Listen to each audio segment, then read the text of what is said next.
Bismillahirrahmanirrahim. Assalamualaikum warahmatullahi wabarakatuh. Alhamdulillah, Allahumma sholli ala Muhammad wa ala alihi wa ashabihi ajmain. Para sahabat peserta kajian online Sirah Nabawiyah, kajian kronologis dan inspirasi. Alhamdulillah, setelah sekian lama kita tidak berjumpa, kita bisa bersua kembali walaupun lewat online, mudah-mudahan membawa keberkahan. Para sahabat yang dirahmati Allah Subhanahu wa taala, ada beberapa cara bagaimana kita mencintai Rasulullah Muhammad sallallahu alaihi wasallam. Di antaranya adalah dengan cara sering membaca sholawat. Allahumma sholli ala Muhammad wa ala ali Muhammad kama shallaita ala Ibrahim wa ala ali Ibrahim wa barik ala Muhammad wa ala ali Muhammad kama barakta ala Ibrahim wa ala ali Ibrahim fil alamin innaka Hamidum Majid. Yang kedua, cara kita mencintai Rasulullah adalah tentunya dengan datang ke kotanya, yaitu ke kota Madinah dan juga Mekah gitu ya.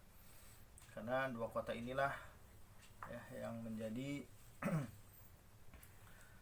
jejak kehadiran Nabi Muhammad SAW yang kemudian cahayanya terus ya menerangi seluruh penjuru dunia ya, sampai kepada kita semua. Alhamdulillahirabbil alamin.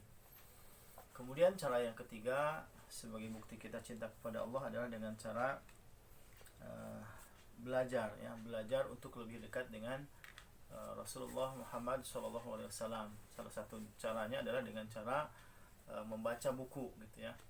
Nah, di pertemuan yang kemarin sudah saya bahas ya beberapa referensi buku, dan pada hari ini ya, ini beberapa referensi buku awal untuk para sahabat bisa mengkaji ya, supaya bisa lebih dekat dengan Nabi Muhammad SAW. Yang tentunya menjadi panduan dasar ya adalah buku Rahiqul Maktum ini gitu ya. Karena di sini kronologis dan lengkap gitu ya. Jadi usahakan ya para sahabat semua bisa mengkhatamkan buku ini gitu ya. Caranya yang pertama adalah baca ya secara berurutan gitu ya. Secara cepat juga boleh gitu ya. Kemudian yang kedua, baca kembali tapi dengan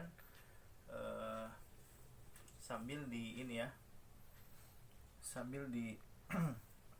dihayati yang kedua gitu. Jadi yang pertama baca cepat sampai beres, yang kedua sambil dihayati gitu ya, sambil diteliti gitu ya kejadian-kejadian yang pernah terjadi pada diri Rasulullah Shallallahu Alaihi Wasallam gitu ya. Ini sebagai referensi awal gitu ya. Kalau merasa terlalu berat, ada beberapa buku pilihan gitu ya. Nah, minimal buku ini gitu ya.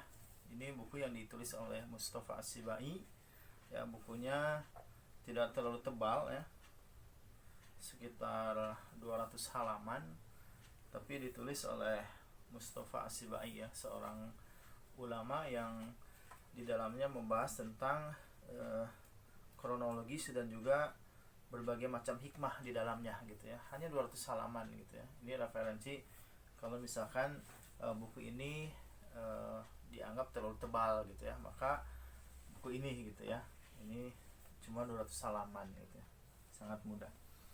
Nah, yang lebih mudah lagi buku yang ditulis oleh Ustadz Happy Andi Bastoni gitu ya. Saya pun dulu pernah belajar kepada beliau ya di Cendekia Muda. Beliau waktu itu datang ke Cendekia Muda ya, mengajarkan sirah untuk guru-guru di sana gitu ya. Nah, keistimewaan buku kecil ini gitu ya, ini bukunya 365 soal jawab sirah nabawiyah gitu ya. Jadi di sini pun kronologis dan lengkap gitu ya.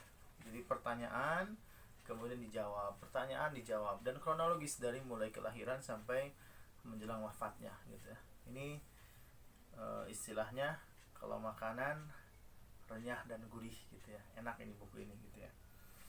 Nah, kalau misalkan dua buku ini sudah Anda baca ya, sudah hatam, maka lanjutannya adalah buku ini ya, buku Fiqhus Sirah.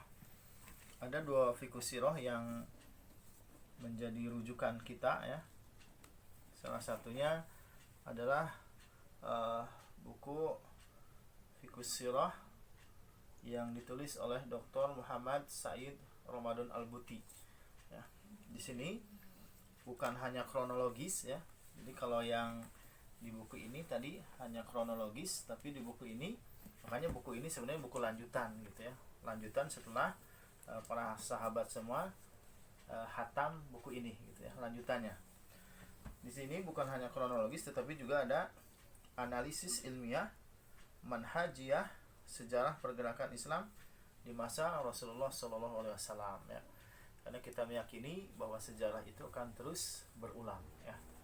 Yang berbeda hanya waktu ya, tokoh gitu ya, yang berbedanya. Dan tentunya kita berharap bahwa sejarah ini kita tidak hanya sebagai penikmat saja, tapi kita berusaha supaya menjadi salah satu pemain dalam sejarah Islam ini gitu ya. Mudah-mudahan kita tercatat gitu ya sebagai salah seorang yang berperan dalam kebangkitan Islam ini gitu ya. Nah, kemudian setelah buku ini gitu ya, referensi yang terbaik juga adalah buku yang ditulis oleh Profesor Dr. Ali Muhammad As-Salabi gitu ya. Kalau Anda mau memilih yang ini juga lebih enak gitu ya. Karena di sini kronologis dan hikmah sekaligus gitu ya. Jadi kronologis dan analisa gitu ya. Tapi tetap gitu ya, referensi awalnya adalah buku ini gitu ya, buku dari Syekh Syafiur Rahman Al-Mubarakfuri gitu ya. Adapun dua buku ini sebagai lanjutan gitu ya, supaya ketika kita belajar sirah ya, maka nanti kita akan merasakan bahwa sirah itu betul-betul menjadi panduan kehidupan kita gitu ya. Nah, mudah-mudahan ya para sahabat sekalian, dengan banyaknya pengetahuan yang kita ketahui tentang sejarah manusia yang paling agung ya, manusia terbaik yang penuh berkah ini, ketika kita banyak tahu tentang kehidupan beliau ya, tentang peristiwa-peristiwa yang terjadi pada kehidupan Rasulullah Muhammad SAW, maka mudah-mudahan ya Allah menurunkan hidayahnya sehingga kita banyak mendapatkan petunjuk dari kehidupan Nabi Muhammad SAW ya. Itu yang bisa disampaikan ya para sahabat. Jadi mudah-mudahan ya para sahabat di rumahnya masing-masing memiliki minimal satu buku sirah untuk senantiasa dibaca ya, tentunya selain kita membaca Al-Quran gitu ya. Jadi Quran dan sirah nabawiyah ini dibaca dua-duanya gitu ya, maka insyaallah kehidupan Anda akan lebih baik lagi gitu ya. Quran dan sirah gitu ya. Jadi Quran adalah teorinya, sementara sirah adalah praktisnya gitu ya, praktis bagaimana kita berislam dengan baik ya, sesuai dengan petunjuk dari Nabi Muhammad Sallallahu Alaihi Wasallam ya. Demikian para sahabat yang dirahmati Allah Subhanahu Wa Taala ya, mudah-mudahan tadi ya, semakin banyak kita mengetahui tentang Rasulullah, maka semakin banyak petunjuk yang bisa kita dapatkan ya. Alhamdulillahirabbil alamin. Assalamualaikum warahmatullahi wabarakatuh.